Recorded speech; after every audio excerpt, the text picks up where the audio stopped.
Hello friend, स्वागत है आपका अपने चैनल आज क्लास में। आज की इस वीडियो में मैट्रिक बोर्ड परीक्षा 2021 के लिए भौतिकी के यहाँ पे 30 महत्वपूर्ण ऑब्जेक्टिव प्रश्न हम आपको बताएंगे जो 2021 बोर्ड एग्जाम के लिए काफ़ी महत्वपूर्ण रहेगा।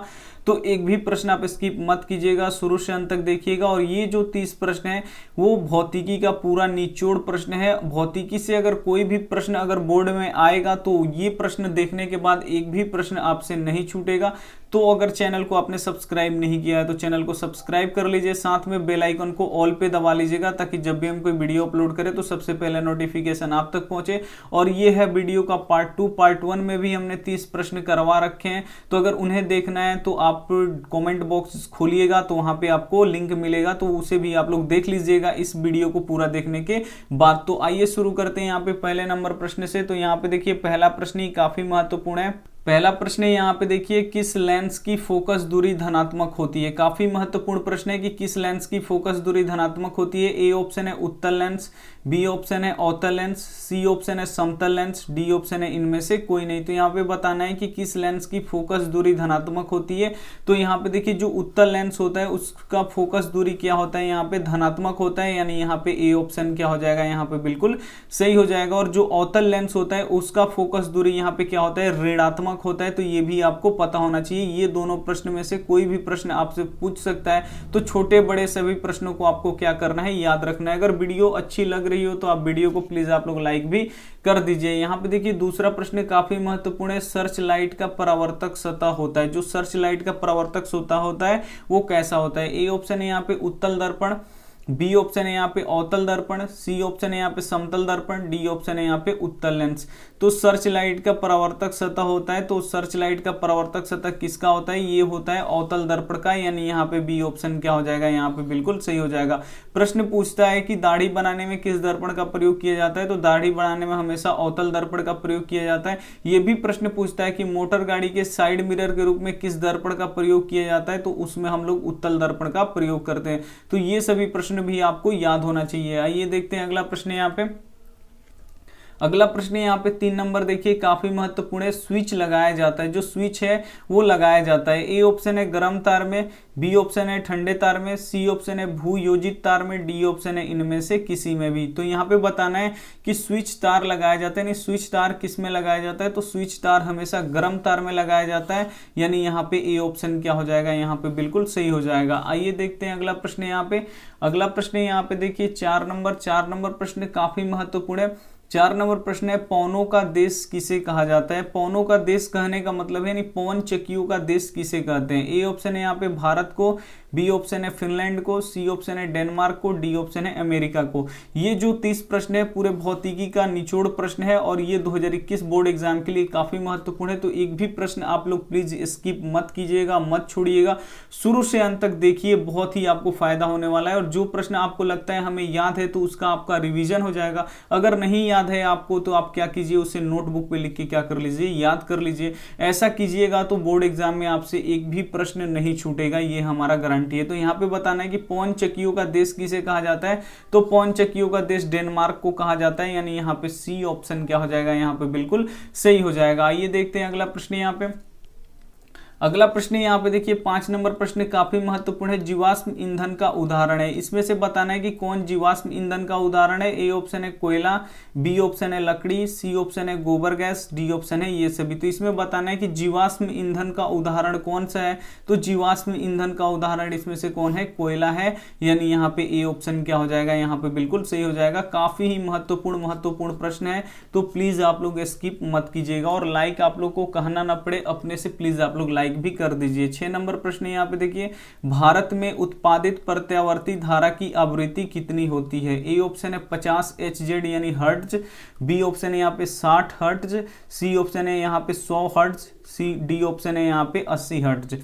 तो यहाँ पे बताना है कि भारत में उत्पादित प्रत्यावर्ती धारा, यानी यहाँ पे होता है एसी करंट यानी अल्टरनेटिव करंट। तो यहाँ पे बताना है कि भारत में उत्पादित प्रत्यावर्ती धारा की आवृत्ति कितनी होती है। तो ये 50 हर्ट्ज होता है, यानी 50 HZ होता है, यानी यहाँ पे ए ऑप्शन क्या हो जाएगा, यहाँ पे बिल्कुल सही हो जाएगा। ये भी प्रश्न पूछता है कि आवृत्ति का एसआई मात्रक क्या होता है। तो आवृत्ति का एसआई मात्रक क्या होता है, यही हर्ट्ज होता है, HZ आवृत्ति यानी हर्ट्ज। आवृत्ति का एसआई मात्रक क्या होता है, हर्ट्ज। और हर्ट्ज चार्ज को किससे सूचित करते हैं, तो Hz से करते हैं। तो साथ में ये भी आपको पता होना चाहिए। आइए देखते हैं अगला प्रश्न यहाँ पे। अगला प्रश्न यहाँ पे देखिए 7 नंबर प्रश्न काफी महत्वपूर्ण है। चुंबक के सजातीय ध्रुवों में होता है, चुंबक के सजातीय ध्रुव, सजातीय का मतलब क्या होता है, एक जैसे ध्रुवों में क्या होता है। ए ऑप्शन है यहाँ पे आकर्षण, बी ऑप्शन है यहाँ पे प्रतिकर्षण, सी ऑप्शन है दोनों, डी ऑप्शन है इनमें से कोई नहीं। तो चुंबक के एक जैसे ध्रुव, जैसे यहाँ पे देखिए हम एन ध्रुव ले लिए, अब दोनों को पास में लाएंगे तो हमेशा क्या होगा, विकर्षण होगा। विकर्षण का ही दूसरा नाम क्या है, यहाँ पे प्रतिकर्षण होगा। तो यानी यहाँ पे क्या हो जाएगा, बी ऑप्शन क्या हो जाएगा, यहाँ पे बिल्कुल सही हो जाएगा। अगर दो समान ध्रुव को एक साथ अगर लाया जाए तो हमेशा क्या होगा, प्रतिकर्षण होगा। और देखिए यहाँ पे सजातीय था, अगर यहाँ पे दे दे कि विजातीय ध्रुवों में क्या होता है, यानी एक एन ध्रुव ले लिया जाए और एक एस ध्रुव ले लिया जाए और उनको पास में लाया जाए तो हमेशा क्या होगा, आकर्षण होगा। तो ये भी आपको पता होना चाहिए। सजातीय ध्रुवों में हमेशा होता है विकर्षण और यहाँ पे क्या होगा, विजातीय ध्रुवों में हमेशा क्या होगा, आकर्षण होगा। तो ये दोनों प्रश्न भी काफी ही महत्वपूर्ण रखते हैं 2021 बोर्ड एग्जाम के लिए, तो आप लोग इसे भी याद रखिए। आइए देखते हैं अगला प्रश्न यहाँ पे 8 नंबर प्रश्न देखिए काफी महत्वपूर्ण है। यहाँ पे प्रश्न है कि विद्युत फ्यूज किसका बना होता है। जो विद्युत फ्यूज होता है वो किसका बना होता है। ए ऑप्शन है टीन और शीशा, बी ऑप्शन है तांबा और शीशा, सी ऑप्शन है यहाँ पे चांदी और शीशा, डी ऑप्शन है यहाँ पे तांबा और चांदी। तो यहाँ पे देखिए जो विद्युत फ्यूज होता है वो किसका बना होता है, तो विद्युत फ्यूज हमेशा टीन और शीशा का बना होता है। यानी यहाँ पे ए ऑप्शन क्या हो जाएगा, बिल्कुल सही हो जाएगा। जो विद्युत फ्यूज होता है वो टीन और शीशा का बना होता है। और ये भी प्रश्न आता है कि विद्युत फ्यूज किस सिद्धांत पे कार्य करता है। काफी ही महत्वपूर्ण प्रश्न है, ये हम पार्ट 1 में करा चुके हैं कि विद्युत फ्यूज किस सिद्धांत पे कार्य करता है। तो विद्युत फ्यूज विद्युत धारा के उष्मीय प्रभाव पे कार्य करता है। तो साथ में ये भी प्रश्न आपको क्या होना चाहिए, याद होना चाहिए। आइए देखते हैं अगला प्रश्न यहाँ पे।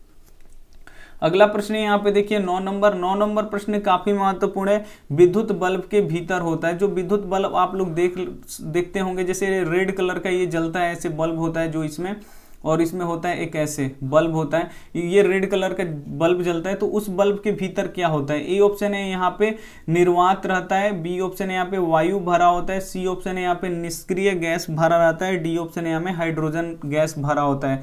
तो यहाँ पे देखिए जो विद्युत बल्ब होता है, जो 100 वाट के आते हैं बॉल, रेड कलर का यहाँ पे जलता है, वो उस बल्ब के अंदर क्या भरा होता है, तो उस बल्ब के अंदर क्या भरा होता है, निष्क्रिय गैस भरा होता है। यानी यहाँ पे क्या हो जाएगा, सी ऑप्शन क्या हो जाएगा, बिल्कुल सही हो जाएगा। और यहाँ पे देखिए जो विद्युत बल्ब होता है उसका जो यहाँ पे जो जलता है, जिसे हम लोग फिलामेंट बोलते हैं, ये फिलामेंट, ये भी प्रश्न पूछता है कि विद्युत बल्ब का जो फिलामेंट होता है वो किसका बना होता है। तो विद्युत बल्ब का फिलामेंट किसका बना होता है, टंगस्टन का बना होता है। ये भी आपको पता होना चाहिए। काफी ही महत्वपूर्ण प्रश्न है कि विद्युत बल्ब का फिलामेंट किसका बना होता है, तो टंगस्टन का बना होता है। आइए देखते हैं अगला प्रश्न यहाँ पे।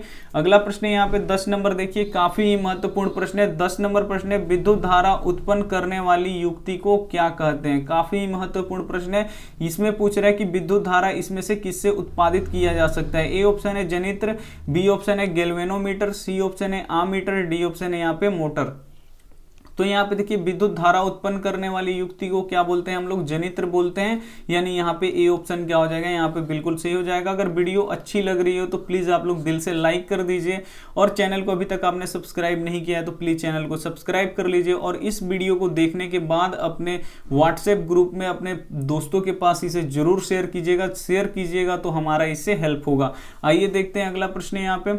अगला प्रश्न यहाँ पे देखिए 11 नंबर प्रश्न, इसमें से देखिए काफी महत्वपूर्ण है। परिपथ की सुरक्षा के लिए किस युक्ति का प्रयोग होता है। यहाँ पे बताना है कि परिपथ की सुरक्षा के लिए किस युक्ति का प्रयोग होता है। ए ऑप्शन है यहाँ पे विद्युत फ्यूज, बी ऑप्शन है एमीटर, सी ऑप्शन है यहाँ पे वोल्ट मीटर, डी ऑप्शन है यहाँ पे प्रतिरोध। तो यहाँ पे देखिए विद्युत फ्यूज का प्रयोग होता है विद्युत परिपथ की सुरक्षा के लिए। इससे परिपथ में शुरू में ही लगा दिया जाता है। जब परिपथ में ओवरलोडिंग होता है, जब परिपथ में ओवरलोडिंग होता है तो ये क्या होता है, विद्युत जो फ्यूज होता है वो गल जाता है, जिससे हमने परिपथ में जितने भी उपकरण लगा रखे होते हैं वो क्या होता है, बच जाता है। तो परिपथ में विद्युत सुरक्षा के लिए किस युक्ति का प्रयोग किया जाता है, तो विद्युत फ्यूज का प्रयोग किया जाता है। यानी यहाँ पे क्या हो जाएगा, ए ऑप्शन क्या हो जाएगा, यहाँ पे बिल्कुल सही हो जाएगा। आइए देखते हैं अगला प्रश्न यहाँ पे। अगला प्रश्न देखिए यहाँ पे 12 नंबर प्रश्न है, किसी कोलाइडी विलयन में निलंबित कणों से प्रकाश का प्रकीर्णन को कहा जाता है। ए ऑप्शन है प्रकाश का प्रकीर्णन, बी ऑप्शन है टिंडल प्रभाव, सी ऑप्शन है तरंग प्रभाव, डी ऑप्शन है यहाँ पे प्रकाश का अपवर्तन। तो यहाँ पे देखिए किसी कोलाइडी विलयन में निलंबित कणों से प्रकाश का प्रकीर्णन क्या कहलाता है, तो ये आपको पता होना चाहिए, टिंडल प्रभाव कहलाता है। काफी ही महत्वपूर्ण प्रश्न है, यानी यहाँ पे बी ऑप्शन क्या हो जाएगा, बिल्कुल सही हो जाएगा। अगर इस वीडियो का अगर पार्ट 1 आपको देखना है तो पार्ट 1 आपको कहाँ मिलेगा, कमेंट बॉक्स में आइएगा तो वहां पे लिंक दिया होगा। लेकिन उस वीडियो को आप लोग कब देखिएगा, जब इस वीडियो को आप पूरा देख चुके होंगे उसके बाद उस वीडियो को आप लोग देखिएगा। आइए देखते हैं अगला प्रश्न। यहाँ पे अगला प्रश्न देखिए, काफी महत्वपूर्ण प्रश्न है। 13 नंबर प्रश्न है, खतरे के संकेत में किस रंग के प्रकाश का प्रयोग किया जाता है। काफी महत्वपूर्ण प्रश्न है कि खतरे के संकेत में किस रंग के प्रकाश का प्रयोग किया जाता है। ए ऑप्शन है काला, बी ऑप्शन है नीला, सी ऑप्शन है यहाँ पे लाल, डी ऑप्शन है यहाँ पे हरा। तो यहाँ पे देखिए खतरे के संकेत में किस रंग का प्रयोग किया जाता है, तो लाल रंग का प्रयोग किया जाता है। काफी महत्वपूर्ण प्रश्न है। क्यों लाल रंग का प्रयोग किया जाता है, क्योंकि इसका जो तरंग दैर्ध्य होता है वो सबसे अधिक होता है और ये कम फैलता है, इसीलिए दूर से भी देखने पे हमें लाल रंग दिखाई देता है। इसीलिए खतरे के संकेत में हम किसका प्रयोग करते हैं, लाल रंग का प्रयोग करते हैं, यानी यहाँ पे सी ऑप्शन क्या हो जाएगा, यहाँ पे बिल्कुल सही हो जाएगा। जो ऑब्जेक्टिव क्वेश्चन के बाद भी हम जो कुछ अलग बता रहे हैं, उस अलग अलग प्रश्न बता रहे हैं, तो उसको भी आपको क्या करना है, याद रखना है। आइए देखते हैं अगला प्रश्न। यहाँ पे अगला प्रश्न यहाँ पे देखिए 14 नंबर प्रश्न। 14 नंबर प्रश्न है, ओम के नियम में किसका मान अचर होता है। ये काफी ही महत्वपूर्ण प्रश्न है। यहाँ पे देखिए ओम के नियम में किसका मान अचर होता है। ए ऑप्शन है विभवांतर का, बी ऑप्शन है धारा का, सी ऑप्शन है यहाँ पे ताप का, डी ऑप्शन है इनमें से कोई नहीं। तो यहाँ पे बताना है कि ओम के नियम में किसका मान अचर होता है, तो ओम के नियम में हमेशा ताप का मान क्या होता है, अचर होता है। और ये प्रश्न काफी बार परीक्षाओं में पूछा गया है और 2021 बोर्ड एग्जाम में भी ये प्रश्न आ सकता है। तो आप लोग याद रखिएगा सभी प्रश्न को, ऐसे पढ़ाई कीजिए कि कोई भी प्रश्न आपसे छूटे नहीं। यहाँ पे देखिए अगला प्रश्न है, यहाँ पे 15 नंबर प्रश्न है। यहाँ पे देखिए टंगस्टन किस ताप पर पिघलता है। काफी महत्वपूर्ण प्रश्न है कि जो टंगस्टन है वो किस ताप पर पिघलता है। ए ऑप्शन है 2500 डिग्री सेल्सियस, बी ऑप्शन है यहाँ पे 3000 डिग्री सेल्सियस, सी ऑप्शन है यहाँ पे 3500 डिग्री सेल्सियस, डी ऑप्शन है यहाँ पे 4000 डिग्री सेल्सियस। तो यहाँ पे बताना है कि टंगस्टन किस ताप पर पिघलता है।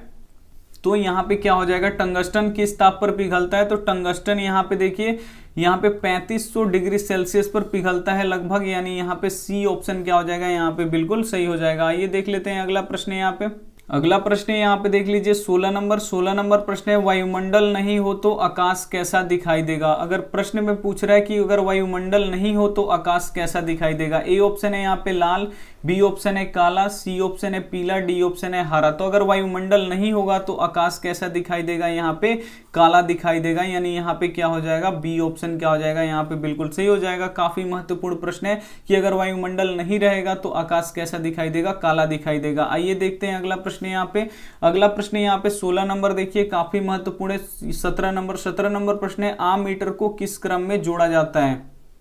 यहाँ पे ए ऑप्शन है समानांतर क्रम में, बी ऑप्शन है श्रेणी क्रम में, सी ऑप्शन है दोनों, डी ऑप्शन है इनमें से कोई नहीं। तो यहाँ पे बताना है कि जो ए मीटर होता है उसी को ही आम मीटर बोला जाता है, तो इसको किस क्रम में जोड़ा जाता है। तो ए मीटर को हमेशा श्रेणी क्रम में जोड़ा जाता है, ये आपको पता होना चाहिए, यानी यहाँ पे बी ऑप्शन क्या हो जाएगा, यहाँ पे बिल्कुल सही हो जाएगा। और जो वोल्ट मीटर होता है वो वोल्ट मीटर को हमेशा समानांतर क्रम में जोड़ा जाता है, तो ये भी आपको पता होना चाहिए। दोनों में से कोई भी पूछ सकते हैं। यहाँ पे ए मीटर पूछा है, यानी ए मीटर को ही आम मीटर बोला जाता है, इसको हमेशा श्रेणी क्रम में जोड़ा जाता है। और जो वोल्ट मीटर होता है उसको हमेशा समानांतर क्रम में जोड़ा जाता है। आइए देखते हैं अगला प्रश्न। यहाँ पे अगला प्रश्न देखिए काफी महत्वपूर्ण है। 18 नंबर प्रश्न है, नेत्र गोलक का व्यास कितना होता है। यहाँ पे बताना है कि नेत्र गोलक का व्यास कितना होता है। ए ऑप्शन है 2.3 सेंटीमीटर, बी ऑप्शन है यहाँ पे 2.4 सेंटीमीटर, सी ऑप्शन है यहाँ पे 3.3 सेंटीमीटर, यहाँ पे डी ऑप्शन है 3.4 सेंटीमीटर। तो यहाँ पे बताना है कि नेत्र गोलक का व्यास कितना होता है। तो नेत्र गोलक का व्यास यहाँ पे 2.3 सेंटीमीटर होता है, यानी यहाँ पे ए ऑप्शन क्या हो जाएगा, यहाँ पे बिल्कुल सही हो जाएगा। आइए देखते हैं अगला प्रश्न। यहाँ पे अगला प्रश्न यहाँ पे देखिए 19 नंबर काफी महत्वपूर्ण है, इंद्रधनुष बनता है। काफी महत्वपूर्ण प्रश्न है कि इंद्रधनुष कहाँ पे बनता है। ए ऑप्शन है सूर्य की दिशा में, बी ऑप्शन है यहाँ पे सूर्य के विपरीत दिशा में, सी ऑप्शन है दोनों, डी ऑप्शन है सभी गलत है। काफी महत्वपूर्ण प्रश्न है कि इंद्रधनुष बनता है, तो इंद्रधनुष कहाँ पे बनता है। तो इंद्रधनुष जब बनेगा तो हमेशा सूर्य के विपरीत दिशा में ही बनता है इंद्रधनुष, तो ये भी आपको पता होना चाहिए, यानी यहाँ पे बी ऑप्शन क्या हो जाएगा, 100% सही हो जाएगा। आइए देखते हैं अगला प्रश्न। यहाँ पे अगला प्रश्न देखिए, काफी महत्वपूर्ण प्रश्न है। 20 नंबर प्रश्न है, 1 जूल प्रति सेकंड कार्य करने की दर को क्या कहते हैं। काफी महत्वपूर्ण प्रश्न है कि 1 जूल प्रति सेकंड कार्य करने की दर को क्या कहते हैं। ए ऑप्शन है 1 वाट, बी ऑप्शन है 1 जूल, सी ऑप्शन है शक्ति, डी ऑप्शन है इनमें से कोई नहीं। तो 1 जूल प्रति सेकंड कार्य करने की दर को हम लोग क्या बोलते हैं, 1 वाट बोलते हैं, यानी यहाँ पे ए ऑप्शन क्या हो जाएगा, यहाँ पे बिल्कुल सही हो जाएगा। चैनल को अभी तक आपने सब्सक्राइब नहीं किए हैं तो ऐसे रेड कलर का सब्सक्राइब बटन है उसको दबा लीजिए, दबाइएगा। और वैसे ही यहाँ पे एक बेल आइकन आता है, बेल आइकन को भी दबा के आप लोग ऑल पे कर लीजिए, ताकि जब भी हम कोई वीडियो अपलोड करें तो सबसे पहले नोटिफिकेशन आप तक पहुंचे। आइए देखते हैं अगला प्रश्न यहाँ पे। अगला प्रश्न यहाँ पे देखिए 21 नंबर, निम्न में से किस माध्यम में प्रकाश की चाल अधिक होती है। काफी महत्वपूर्ण प्रश्न है कि किस माध्यम में प्रकाश का चाल अधिक होगा। ए ऑप्शन है हवा, बी ऑप्शन है जल, सी ऑप्शन है शीशा, डी ऑप्शन है हीरा। तो यहाँ पे बताना है कि किस माध्यम में प्रकाश का चाल अधिक होगा। तो यहाँ पे देखिए जो हवा होगा उसमें यहाँ पे प्रकाश का चाल अधिक होगा। अगर हवा नहीं होता, यहाँ पे अगर निर्वात होता, निर्वात भी होता और हवा भी होता, तो प्रकाश की चाल सबसे अधिक किस में होता है, निर्वात में। उसके बाद किस में होता है, हवा में होता है। तो ये आपको पता होना चाहिए। तो यहाँ पे निर्वात ऑप्शन है ही नहीं, तो जब निर्वात ऑप्शन नहीं है तो उसके बाद होता है हवा में प्रकाश का चाल सबसे अधिक। तो यानी यहाँ पे ए ऑप्शन क्या हो जाएगा, यहाँ पे बिल्कुल क्या हो जाएगा, सही हो जाएगा। ये भी आपको पता होना चाहिए। और निर्वात में प्रकाश का चाल कितना होता है, तो 3 लाख किलोमीटर पर सेकंड होता है। ये भी आपको पता होना चाहिए। आइए देखते हैं अगला प्रश्न यहाँ पे। अगला प्रश्न यहाँ पे देखिए, तरंग दैर्ध्य को किसमें व्यक्त किया जाता है। काफी महत्वपूर्ण प्रश्न है कि जो तरंग दैर्ध्य होता है उसको किसमें व्यक्त किया जाता है। ए ऑप्शन है कैंडेला में, बी ऑप्शन है जूल में, सी ऑप्शन है एम्पियर में, डी ऑप्शन है एंगस्ट्रम में। तो यहाँ पे बताना है कि जो तरंग दैर्ध्य होता है उसको किस में व्यक्त किया जाता है। तो तरंग दैर्ध्य को हमेशा एंगस्ट्रॉम में व्यक्त किया जाता है, यानी यहाँ पे डी ऑप्शन क्या हो जाएगा, यहाँ पे बिल्कुल सही हो जाएगा। काफी महत्वपूर्ण प्रश्न है। आइए देखते हैं अगला प्रश्न यहाँ पे। अगला प्रश्न यहाँ पे देखिए 23 नंबर, मानव नेत्र कार्य करता है। मानव नेत्र होता है वो किस तरीके से कार्य करता है। ए ऑप्शन है दूरबीन की तरह कार्य करता है, बी ऑप्शन है कैमरे की तरह कार्य करता है, सी ऑप्शन है सूक्ष्मदर्शी की तरह कार्य करता है, डी ऑप्शन है इनमें से सभी की तरह कार्य करता है। तो जो मानव नेत्र होता है वो किस तरह कार्य करता है, जो बिल्कुल कैमरे की तरह कार्य करता है। जैसे कैमरा कार्य करता है वैसे ही मानव नेत्र भी कार्य करता है, यानी यहाँ पे बिल्कुल सही जवाब हो जाएगा यहाँ पे बी। नेत्र को ही देख के यहाँ पे कैमरा को बनाया गया है, यानी यहाँ पे बी ऑप्शन क्या हो जाएगा, बिल्कुल सही हो जाएगा। आइए देखते हैं अगला प्रश्न यहाँ पे 24 नंबर। 24 नंबर प्रश्न यहाँ पे देखिए, नेत्र का कौन सा भाग रंगीन होता है। काफी ही महत्वपूर्ण प्रश्न है कि नेत्र का कौन सा भाग रंगीन होता है। ए ऑप्शन है कार्निया, बी ऑप्शन है रेटिना, सी ऑप्शन है परितारिका, डी ऑप्शन है पुतली। तो नेत्र का कौन सा भाग रंगीन होता है, तो जो नेत्र का कार्निया भाग होता है वो क्या होता है, रंगीन होता है, यानी यहाँ पे ए ऑप्शन क्या हो जाएगा, यहाँ पे बिल्कुल सही हो जाएगा। आइए देखते हैं अगला प्रश्न यहाँ पे। अगला प्रश्न यहाँ पे देखिए 25 नंबर, किलोवाट घंटा मात्रक है। यहाँ पे बताना है कि किलोवाट घंटा किसका मात्रक है। ए ऑप्शन है विद्युत शक्ति का, बी ऑप्शन है विद्युत ऊर्जा का, सी ऑप्शन है विद्युत धारा का, डी ऑप्शन है इनमें से किसी का भी नहीं। तो यहाँ पे बताना है कि किलोवाट घंटा किसका मात्रक होता है। तो किलोवाट घंटा विद्युत शक्ति का ऐसा ही मात्रक होता है, यानी यहाँ पे ए ऑप्शन क्या हो जाएगा, यहाँ पे बिल्कुल सही हो जाएगा। आइए देखते हैं अगला प्रश्न यहाँ पे। अगला प्रश्न यहाँ पे देखिए 16 नंबर, काफी महत्वपूर्ण है। यदि चालक तार की लंबाई दुगुनी कर दी जाए तो प्रतिरोध क्या होगा। अगर चालक तार है इसकी लंबाई दुगुनी कर दी जाए तो इसका प्रतिरोध क्या होगा। ए ऑप्शन है आधा हो जाएगा, बी ऑप्शन दुगुना हो जाएगा, सी ऑप्शन है अपरिवर्तित रहेगा, डी ऑप्शन है 4 गुना बढ़ जाएगा। तो यहाँ पे देखिए चालक तार की लंबाई अगर दुगुना कर देंगे तो प्रतिरोध भी कितना हो जाएगा, दुगुना ही हो जाएगा, यानी यहाँ पे क्या हो जाएगा, बी ऑप्शन क्या हो जाएगा, यहाँ पे बिल्कुल सही हो जाएगा। आइए देखते हैं अगला प्रश्न यहाँ पे। अगला प्रश्न यहाँ पे देखिए 27 नंबर, काफी महत्वपूर्ण है। इंद्रधनुष में कितने रंग होते हैं। जो इंद्रधनुष होता है रेनबो, उसमें कितने रंग होते हैं। ए ऑप्शन है 7, बी ऑप्शन है 6, सी ऑप्शन है यहाँ पे 5, डी ऑप्शन है यहाँ पे 4। तो इंद्रधनुष में कितने रंग होते हैं, तो इंद्रधनुष में हमेशा 7 रंग होते हैं। और सबसे ये भी प्रश्न आता है कि इंद्रधनुष में सबसे बाहर कौन सा रंग होता है, तो सबसे बाहर लाल रंग होता है, ये भी आपको पता होना चाहिए। और ये भी पूछता है कि इंद्रधनुष में सबसे अंदर कौन सा रंग होता है, तो सबसे अंदर बैगनी रंग होता है, तो ये भी आपको पता होना चाहिए। ये दोनों प्रश्न भी पूछता है कि बाहर इंद्रधनुष में कौन सा रंग होता है, अंदर कौन होता है, तो बाहर लाल होता है और अंदर बैगनी होता है। और इंद्रधनुष में कितने रंग होते हैं, 7 रंग होते हैं, तो ये भी आपको पता होना चाहिए। आइए देखते हैं अगला प्रश्न यहाँ पे। अगला प्रश्न यहाँ पे 28 नंबर देखिए, आवेश के प्रवाह के दर को क्या कहते हैं। काफी महत्वपूर्ण प्रश्न है कि आवेश के प्रवाह के दर को क्या कहते हैं। ए ऑप्शन है प्रतिरोध, बी ऑप्शन है विशिष्ट प्रतिरोध, सी ऑप्शन है धारा, डी ऑप्शन है चालकता। तो आवेश के प्रवाह के दर को क्या बोलते हैं, तो विद्युत विद्युत धारा बोलते हैं, यानी यहाँ पे क्या हो जाएगा, सी ऑप्शन क्या हो जाएगा यहाँ पे बिल्कुल सही हो जाएगा। आइए देखते हैं अगला प्रश्न यहाँ पे। अगला प्रश्न यहाँ पे देखिए 29 नंबर, निर्गत किरण और अभिलंब के बीच बने कोण को क्या कहते हैं। ए ऑप्शन है आपतन कोण, बी ऑप्शन है परावर्तन कोण, सी ऑप्शन है निर्गत कोण, डी ऑप्शन है क्रांति कोण। तो यहाँ पे समझ लीजिए कि एक प्रकाश आया, आपतित हुआ, दर्पण से टकरा के ये परावर्तित हो गया, और बीच में यहाँ पे क्या होता है, ये होता है अभिलंब हम लोगों का। तो यहाँ पे ये हो गया अभिलंब, और ये हो गया आपतित किरण, और ये हो गया हम लोग का परावर्तित किरण। तो यहाँ पे देखिए बोल रहा है कि निर्गत किरण, निर्गत किरण को ही हम लोग क्या बोलते हैं, परावर्तित किरण भी बोलते हैं। तो यहाँ पे निर्गत किरण और यहाँ पे अभिलंब, निर्गत किरण और अभिलंब के साथ जो कोण बनता है उसे हम लोग क्या बोलते हैं, परावर्तन कोण बोलते हैं, यानी यहाँ पे क्या हो जाएगा, बी ऑप्शन क्या हो जाएगा यहाँ पे बिल्कुल सही हो जाएगा। और आपतित किरण और अभिलंब, ये रहा हम लोग का आपतित किरण और ये रहा अभिलंब। आपतित किरण और अभिलंब के साथ जो भी कोण बनता है उसे हम लोग क्या बोलते हैं, आपतन कोण बोलते हैं। तो ये भी आपको पता होना चाहिए। और आपतन कोण परावर्तन कोण हमेशा क्या होते हैं, आपस में बराबर होते हैं। यहाँ पे देखिए 30 नंबर प्रश्न है और अंतिम प्रश्न है, प्रकाश गमन करता है। बताना है कि प्रकाश कैसे गमन करता है। ए ऑप्शन है सीधी रेखा में, बी ऑप्शन है यहाँ पे तिरछी रेखा में, सी ऑप्शन है यहाँ पे टेढ़ी मेढ़ी रेखा में, डी ऑप्शन है इनमें से कोई नहीं। तो यहाँ पे बताना है कि प्रकाश गमन करता है, तो प्रकाश हमेशा सीधी रेखा में गमन करता है, यानी यहाँ पे ए ऑप्शन क्या हो जाएगा, यहाँ पे बिल्कुल सही हो जाएगा। आइए देखते हैं यहाँ पे होमवर्क प्रश्न। होमवर्क प्रश्न देखने से पहले आप लोग प्लीज आप लोग लाइक कर दीजिए और अपने दोस्तों के पास जरूर शेयर कीजिएगा। यहाँ पे होमवर्क प्रश्न देखिए, प्रतिरोध का एसआई मात्रक क्या होता है। ए ऑप्शन है जूल, बी ऑप्शन है एम्पियर, सी ऑप्शन है वाट, डी ऑप्शन है ओम। तो यहाँ पे देखिए आप लोग ए बी सी ऐसे करके मत बताइएगा, जो आपको ऑप्शन इसमें से सही लगे वो फुल आप लोग लिखिएगा। फुल लिखने से ये होता है कि आपको याद हो जाएगा एक बार और।